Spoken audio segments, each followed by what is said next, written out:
of peace education. We're segueing from human rights to peace education.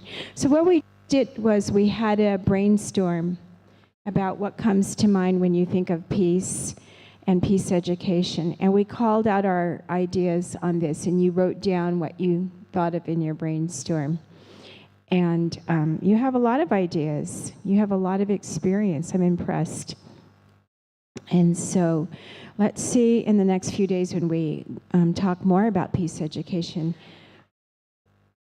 what you thought of and where it maps on to what we're presenting. And please, as you have been, ask questions, make recommendations for what we can include in this program related to the topics that we're studying. So which of those concepts that you just recorded on your paper in our brainstorm is related to peace, and it cannot be addressed in education? Which of those concepts, look at your paper with your brainstorm.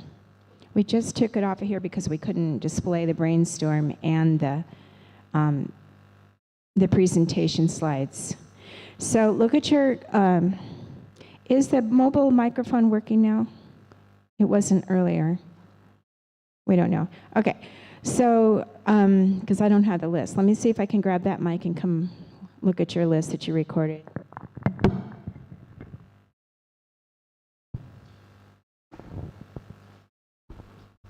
Hello. Okay, it is working. So, which of those concepts that you have on your paper cannot be taught about? You don't know how to teach about it, or you would like some, it's troublesome in your mind. Which of those concepts? Any of them? No. No? You can, okay. All right. All of them you could include. Let's categorize the types of education when you're thinking about those concepts. So formal education is usually what people think of, right? Going to schools, colleges, universities. How about any of those concepts on your brainstorm? Could you not teach informally, in just the everyday interactions of your life? Just what you do as you go about your life. Which of those concepts on your paper might not seem to fit into your everyday interactions as you live your life?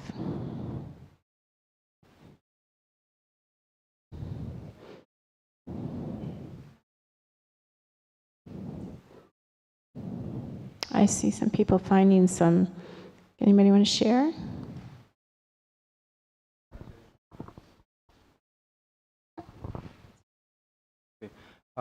I'm thinking about the organization because, like, unless people are involved in the organization, then the whole process of teaching peace education might not be feasible.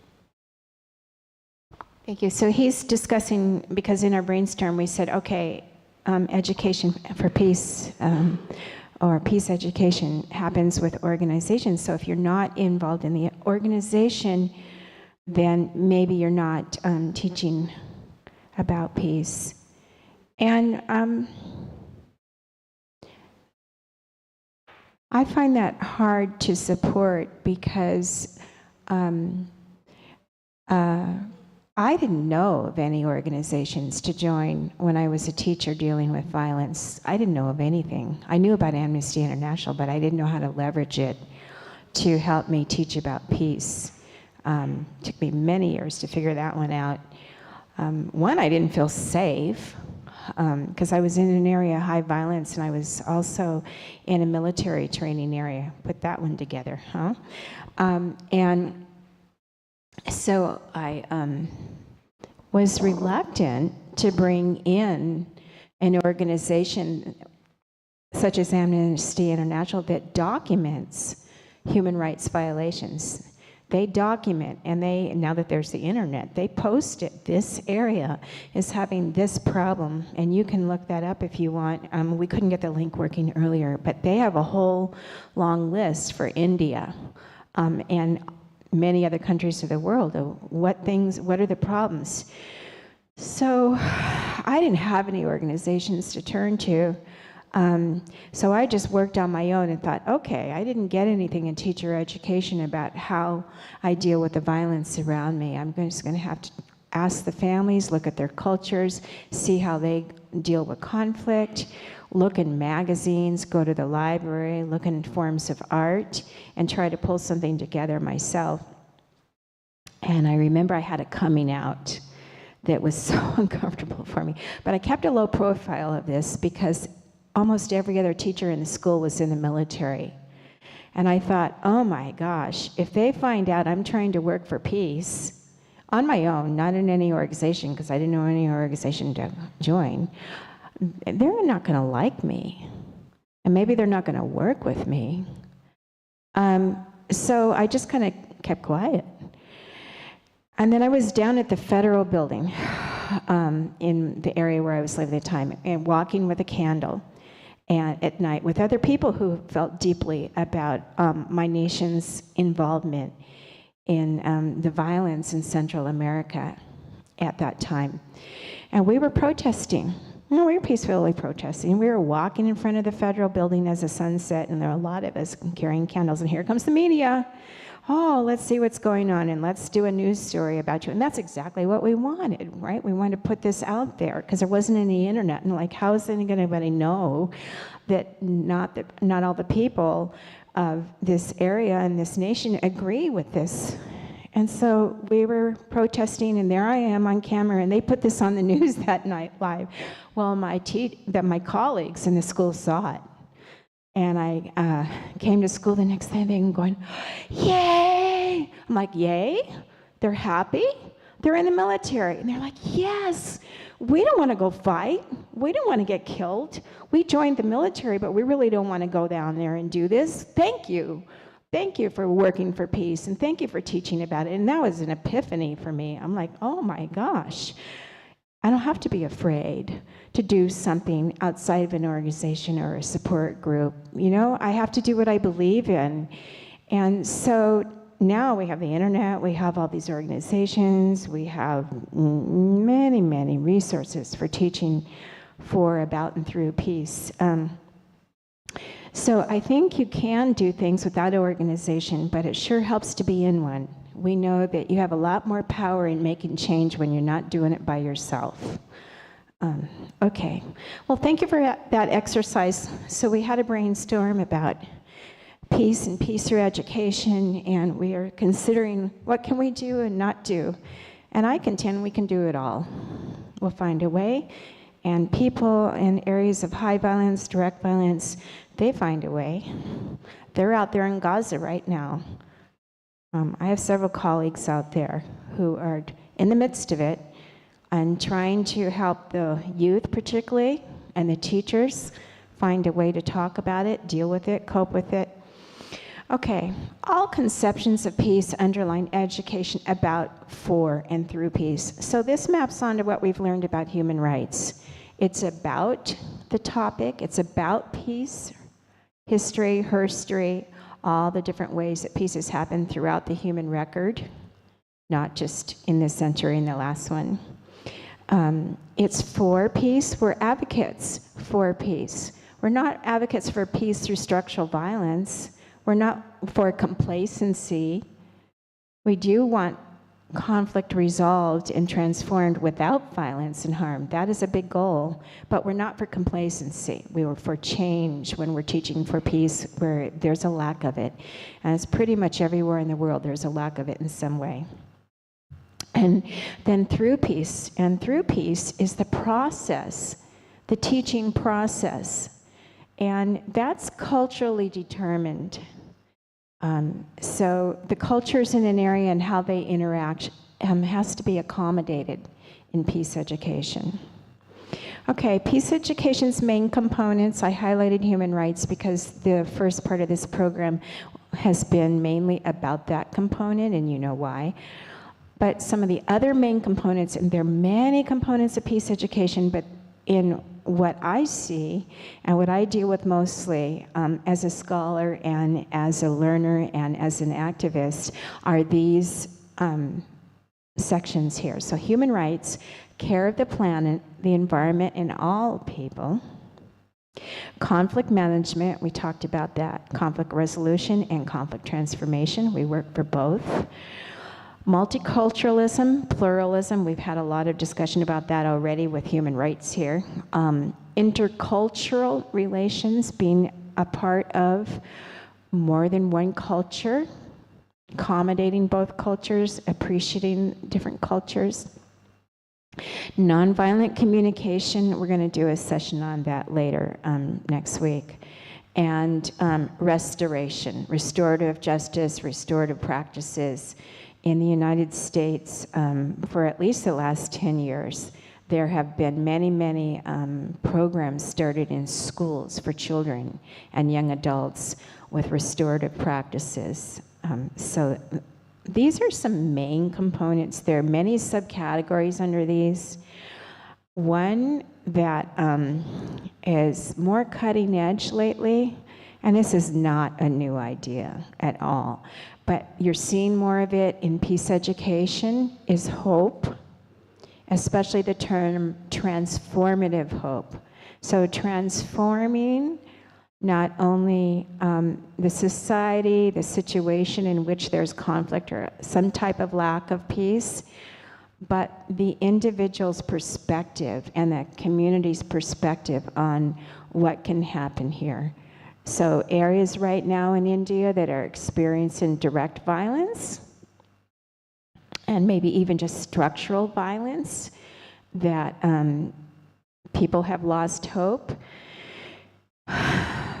are very dangerous. Because when people don't have hope, they resort to violence, because they don't have much to lose. So they can resort to violence, and they quite often do. And they can't fulfill their lives.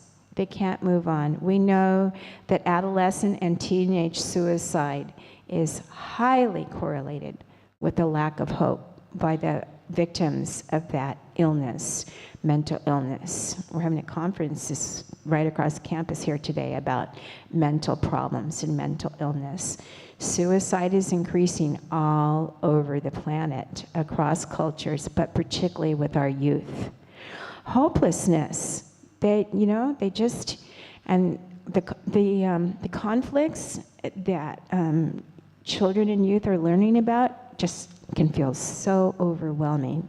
If you feel overwhelmed as an adult, just think how children feel.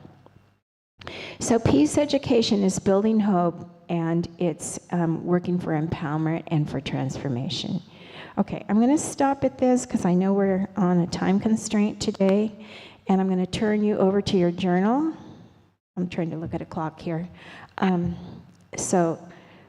going to close this and open your journal topic, and let's close with your journal today. So please take out your journal.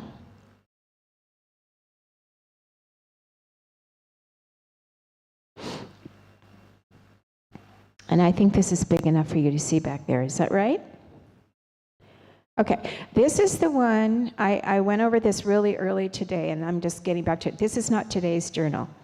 This was from 2 or 3 days ago, and we couldn't get the internet to work on the day that I showed it to you. So then we revisited it again, and I said, please do this because this is a practice for your final assessment in this program.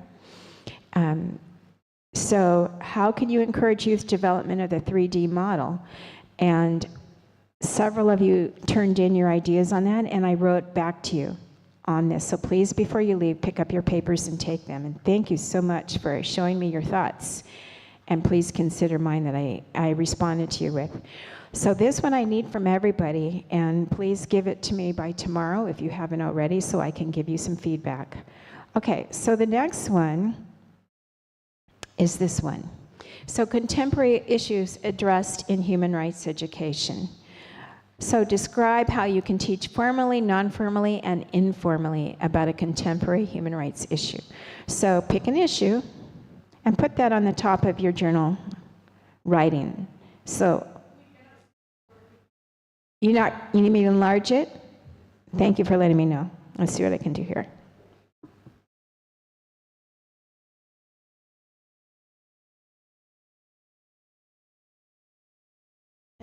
Does that help? Good. I'm getting technical help. Thank you. I think the bottom's cut off. There we go.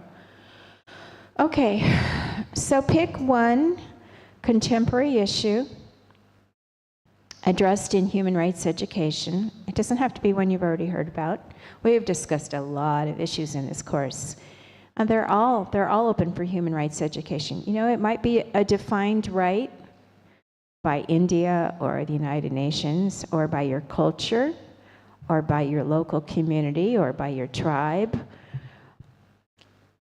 Pick that right and describe in 3 ways how you can teach about it.